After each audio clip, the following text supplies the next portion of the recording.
Hello, my name is Mark Squires, and I'm the proud owner of an M1078. Got it about a year ago.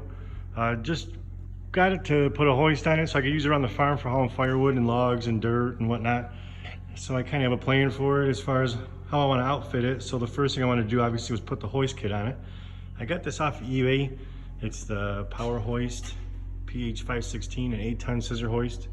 Comes with all the brackets that you need to put it on, hydraulic pump, all the fittings. So it's one complete unit. Didn't have to buy any steel other than just a few pieces I needed for cross members. I just kind of wanted to show you guys how I did mine. I'm sure someone's gonna probably look at it and say, oh, that's wrong or that's great, but it's the first hoist I've ever put on by myself, and kind of had an idea how to do it, so I'll show you what I did. How I mounted the hinges on the rear was the hardest part because I couldn't find anyone online that had done that. I apologize, my welds aren't the prettiest because I don't get a lot of practice, but they should hold. I notched out the frame here. Originally I had notched it out really tight to the hinge, but the way when you pick it up, it started hitting, so I had to cut out a little bit more than I wanted, but ultimately, and then this side here, I boxed in the other side with some 3/16 plate just to strengthen it up again. Did the same with that. As far as for the framework, I left that the same. Left that how it came, obviously. I just added these couple round stock bars while I was putting it together just to, keep everything good and taut, and hopefully everything's in good shape. Hopefully you guys can see well enough. I took a piece of 1/4-inch plate and welded it to the outside of the frame here for my supports to go into. Again, I apologize, my welds aren't the prettiest. I plan on putting at least 2 bolts in each side on that, go right straight through the plate that I put in and the side truck frame, so that I can just have a little extra security in case my welds aren't the greatest. But for as much weld as on there, I think I'm in pretty good shape. Next thing, I'll show you how I did the cross members here for mounting the hoist. I took my muffler off because I like the noise, so I'm gonna straight pipe it somehow or other. I haven't quite figured out how to route that yet. Worked out good though, because I could use one of the muffler brackets to mount the hydraulic tank too. But here I used 2 pieces of channel. I'm not sure how well you guys could see that or not. And I put one on that side, a little space, and then one over here on this side. Well, the only thing that I got lucky with that I should have probably paid more attention to is when the hoist comes down here, I almost hit the cross member I put in. If I would have put it in another 1/2 inch, or if I would have moved this so this was flush with the outside, it'll give you that extra little bit of wiggle room. But otherwise, how I've got it mounted, it does fit. It's tight, but it's good. I use this cross member that was already here to set when the hoist comes down, it pushes on that, or not pushes, but it rests on that, so I don't have anything just kind of floating in here.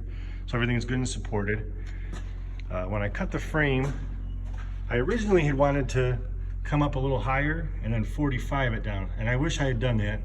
And the only reason being is because when I cut this, I wanted to make it, I had a plasma cutter cut down. Obviously that wasn't enough room there to let it tip up, so I had to cut about a 1/2 inch gap here, and it was just tricky. It doesn't look the prettiest. I'm gonna figure out how to box that in at some point in time. But I'm thinking if I would have come across here, 45'd it down, and then I could have let it, when it rests, it sets right on that 45. I wouldn't have had to worry about really cutting and grinding too awful much. But I mean, it turned out okay. I cut the, I don't know, hotch bolts, I think these are called, out of here, just for the front one, so when it rests, it has some side support. These ones, the rear ones, I just cut straight across. And here is the support for when you want to work on it. I just got it done welding that in. Like I said, everything that was here in the kit, the support here, all the brackets, all your mounting hardware, the hoses, the pump. The only thing I had to add was the battery cable. And just so anyone else doesn't know or has never put one of these on, I wired it into the 24 volt, not the 12 volt.